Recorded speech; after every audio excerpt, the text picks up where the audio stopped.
안녕하세요. 사서 K입니다. 오늘 소개해드릴 책은 우리 엄마는 애 넷씩, 다섯씩 낳고도 잘만 길렀는데 왜 나는 애 하나 키우는데 이렇게 힘이 든 건지. 다른 집 애들은 다들 잘 자고 잘 먹는 것 같은데 우리 애는 왜 이렇게 안 자고 안 먹는 건지. 안겨 있을 땐 잘 자는 듯 싶다가 눕기만 하면 왜 울면서 깨는 건지. 0세에서 2세 아이를 키우면서 생기는 수많은 수면 문제와 섭식 문제의 원인을 밝히고 잘 자고 잘 먹는 아이로 키우는 방법을 구체적으로 알려주는 정재헌님의 잘 자고 잘 먹는 아기의 시간표라는 책입니다. 누군가에게는 빛과 소금 같은 정보가 가득한 책일 수 있는 이 책. 저에게도 빛과 소금이 필요한 시점에 읽어보았습니다. 이 책을 읽은 것은 3월 중순쯤인데요. 아이가 태어나고 한 달여가 지난 시점에 다른 책들을 읽을 엄두도 못 내는 시절. 그럼에도 불구하고 시간을 내 틈틈이 읽었던 바로 그 책. 그리고 읽어야만 했던 바로 그 책이었습니다. 물론 수면교육, 수유, 이유식 등 지금 필요한 내용도 있고 나중에 필요한 내용도 있을 뿐만이 아니라 굳이 책이 아니더라도 유튜브에서 쉽고 자세하게 설명을 해준 영상을 많이 올려주셔서 쉽게 접할 수 있지만 하나부터 차근차근 놓치는 부분이 있는지 없는지 확인을 해가면서 읽어나가며 공부를 하고 싶은 마음에 접했던 책입니다.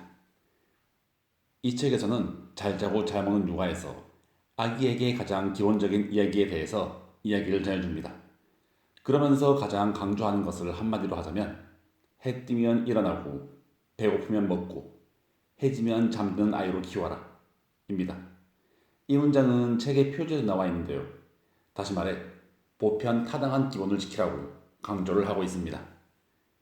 육아와 관련된 문제가 생겼을 때 가장 먼저 해야 할 일은 기본을 지키고 있는지 점검해야 하는 것이라며 충분히 졸리게 하고 있는지 충분히 배고프게 하고 있는지를 확인하라고 전하고 있습니다. 그리고 이 기본은 가장 기본적이고 보편 타당한 육아 방침은 엄마가 선택했으며 엄마 자신과 아이 모두가 편안하고 건강할 수 있는 방법이라고 이야기를 합니다. 이제 그 자세한 이야기로 들어가 보도록 하겠습니다. 우선 흥미로우면서도 육아 초반에 저도 참 많이 했던 바로 그 생각. 신생아는 20시간 가까이 자고 한도를 넘겨도 13시간 이상 잠을 잔다고 책에 쓰여 있는데 왜 우리 아이는 그렇게 안 자는 것일까요? 인데요. 우선 답은 부모가 생각하는 잠과 책에서 이야기를 하고 있는 잠이 서로 다르다는 점입니다. 책에서는 안기거나 엎혀서 잠드는 것, 젖을 물고 잠이 드는 것, 칭얼대다가 잠이 드는 것, 꾸벅꾸벅 조는 것 등 이 모든 시간을 잠자는 시간으로 생각을 합니다. 하지만 초보 엄마 아빠에게 이 시간은 아이가 잠에 빠져있는 시간이 아니라고 느껴지기 마련이죠.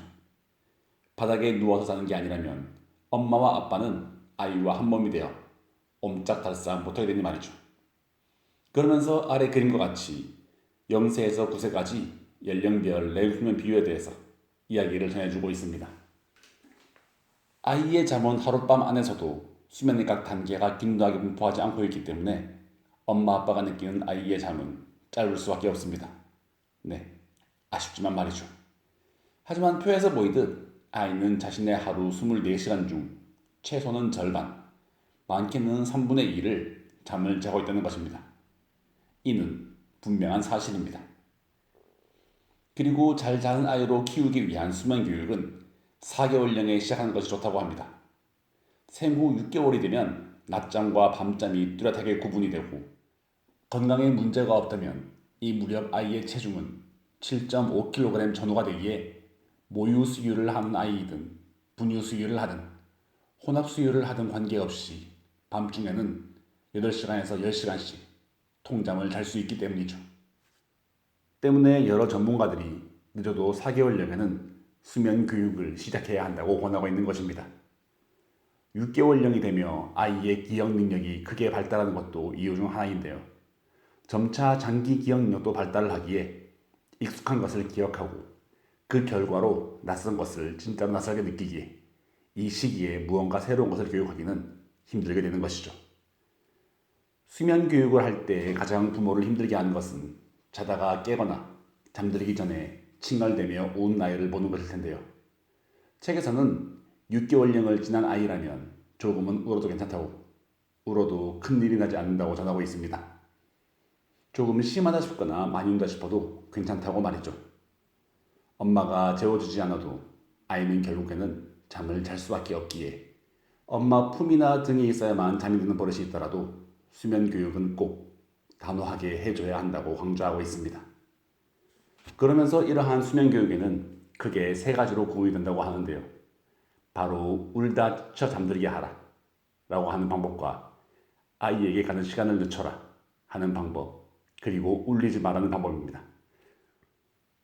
이는 울다 지쳐 잠들게 하라는 웨이스블러스법, 아이에게 가는 시간을 늦춰라는 피버법, 마지막으로 울리지 말라는 방법은 시어스법, 펜틀리법, 호흡법 등 다양한 방법으로 세분화가 되고 있습니다.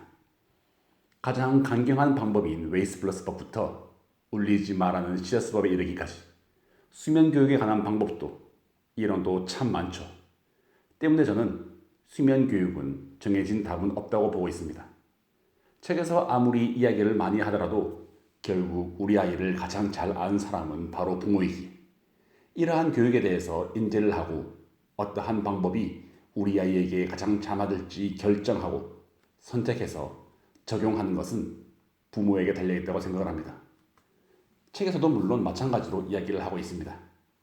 아이들은 타고난 기질이나 환경이 다른 한 명 한 명이 모두 유일한 존재라고 말이죠. 그럼에도 불구하고 가장 중요한 것은 본능을 방해한 요소를 제거하는 노력이 의도적으로 필요하다고 이야기를 하는 것이었습니다.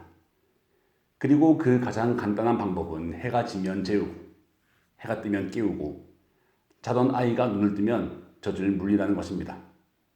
특히 2시간에 한 번, 3시간에 한 번이라고 정해진 규칙처럼 먹여야 한다는 이론이 많은 가운데 어느 정도 원령이 된다면 본인의 배고픔과 배부름은 본인이 가장 잘 알기에 아이가 젖을 찾을 때 그때 주면 된다고 하는 것이었습니다. 마지막으로 전하고 싶은 이야기는 육아에는 정답이 없다라고 많은 전문가들이 이야기를 하지만 가장 중요하게 그리고 공통적으로 강조하는 부분은 바로 일관성이라는 것입니다.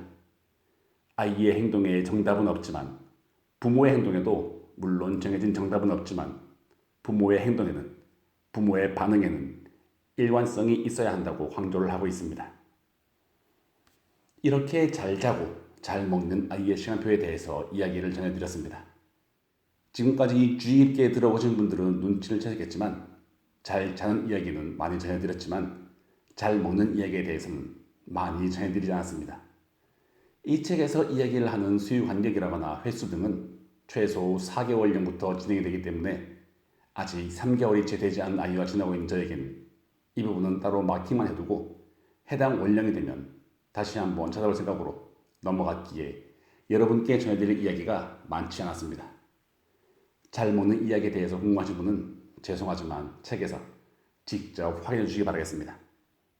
그래도 짧게 전해드리자면 4개월령의 아이인 경우 아침 6시부터 오후 8시까지 5회 수유를 기본으로 밤중 수유를 1회에서 3회로 따라해볼 수 있는 일과로 알려주고 있습니다. 이렇게 원령별로 따라해볼 수 있는 일과를 알려주고 있는데요. 이 일과가 정해진 것이 아닌 따라할 수 있는, 참고할 수 있는 일정이라는 것을 인지하고 보면 좋을 것 같습니다. 네, 오늘은 이렇게 초보 엄마 아빠에게 가장 힘든 우리 아이 잘 재우고 잘 먹이는 법에 대해서 이야기를 전해주고 있는 책, 엄마 아빠의 궁금증을 해결해주고 함께 성장해 나갈 수 있도록 도와주는 책, 정재호 교수님의 잘 자고 잘 먹는 아이의 시간표 여러분께 소개해드렸습니다. 네, 오늘도 이렇게 들어주심에 감사드립니다. 더불어 사서 K의 책 소개가 재미있으셨다면 좋아요, 구독, 알림 설정으로 사서 K가 매주 들려드리는 다양한 책들과 만나실 수 있습니다.